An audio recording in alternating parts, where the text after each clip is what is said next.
Hawezi kaa hapa. Atoe. Hapana, pate karaza tutaki. Unaambia nani? Pate wewe.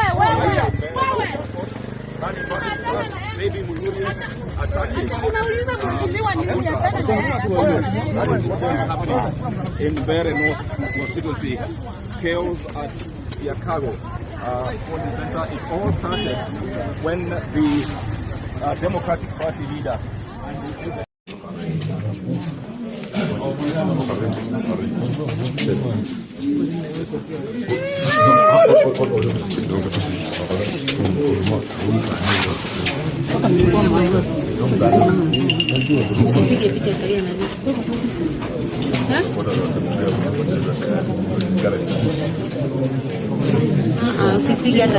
station where I am the observer for the ODM candidate, and you can see I'm duly designated. We have been attacked by Rocco with a team of goons. They have gone with the gun for my bodyguard, and you can see they have stolen me, and he's the one who was telling me to hit me when I'm with him. And I'm here to wait for our ODM candidate who is on the way to vote. That is what we are waiting for. He's arriving here in 5 minutes. This is not acceptable. I want to tell our people to stay, come out and vote. Don't worry about what is happening. Come out and vote. These people want to cause violence so that they scare people from voting, because they know we have won already. So come out and vote. You see, they have attacked me, but I'm still here. There is no issue. Come out and vote. As we encourage our people, please don't react even if you are attacked. Just the way you have not reacted even under attack. Let us not react. Some of them are accusing you of violence. That's the case. But I've been with you here already. I'm an observer. Check me if I have even a coin. Those are the gimmicks they usually use to attack you. But this is an Aroko scheme. And let me tell him that the day is going to. And the Tagari, they are bringing him as a full master. And that is why we want to pay back in terms of peace. Don't fight back. If I wanted to fight them back, there would be death here. And that is what they want. They want to discourage people from coming to vote. That is fact. So there is no problem.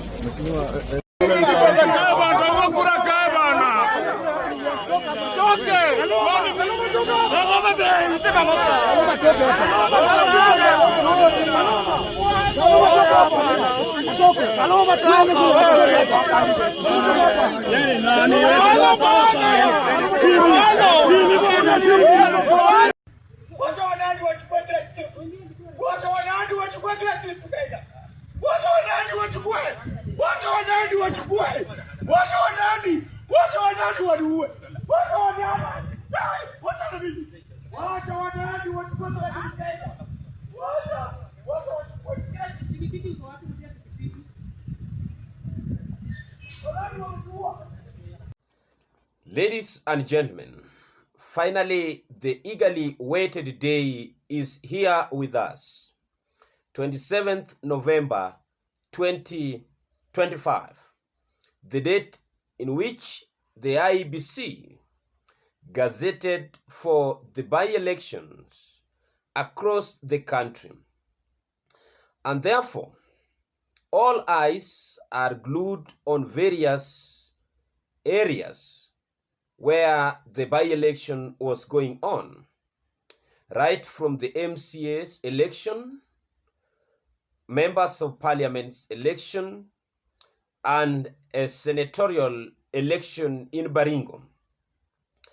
But we have seen more than what the eye can meet. But what do we learn from all these incidences? You know, the quick check which we've done has revealed to us that Kenya, we still have a problem with election. And if this is what we are going to have in 2027, then we will not have a country. because out of around 5 constituencies where the parliamentary election was going on today, 2 were hotly contested. Actually, there are 3, but 2, the contest between the opposition and government played out very openly. That is in Malava and in Mbeere North. Let me start with the Malava one. One of the top runners, opposition candidate Seth Panyako, who had been viewed as the best suitable candidate to win this election, has cried foul just 2 days before the election, and even during the election day. A lot has happened. Seth Panyako claims that his life was in danger yesterday through the message he sent through his social media account, alleging that the hotel which he was seeking refuge together with his family members was raided. And by good luck, he could mention some of the people whom he accused of organizing and executing such raid. He mentioned politician Stanley Livondo, MP Nabii Nabwera, former CS Rashid Echesa, among others, are the people who are behind his assassination attempt. Panyako says that almost all his vehicles were vandalized.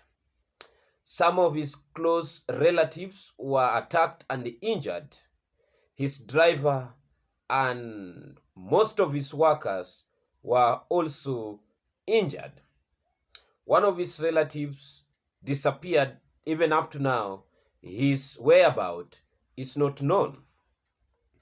Seth went ahead to say that the government is bribing voters in Malava.